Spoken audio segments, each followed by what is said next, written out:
Les panneaux sont en place, le pilote aussi. Ces élèves du lycée d'Artagnan mettent toute leur énergie dans la construction de leur prototype. Pour la première fois, ils se sont lancés dans l'énergie solaire. On ne connaissait rien sur le solaire, on ne connaissait vraiment rien. Déjà les moteurs aussi, ça a été super dur. Trouver quel moteur il nous fallait, on partait sur un moteur, après on est revenu sur celui-là. Ça a été vraiment difficile et bon, après on a tout fait sur internet et tout.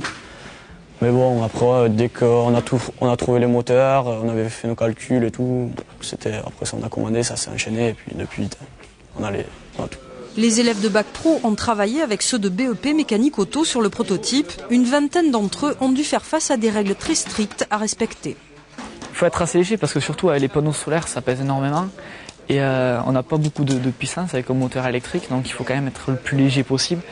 Mais il faut aussi que ça soit assez stable parce que plus on va passer vite dans les virages, moins on aura besoin de relance moteur pour consommer le moins possible, quoi. Dans un autre atelier, François et Yannick essaient de réparer leur moteur thermique tombé en panne il y a 2 jours. Ces élèves de SECPA, une section d'enseignement adapté, ont trouvé dans le projet une motivation extrascolaire. Le chez les coups, c'est sur le circuit Nogarou.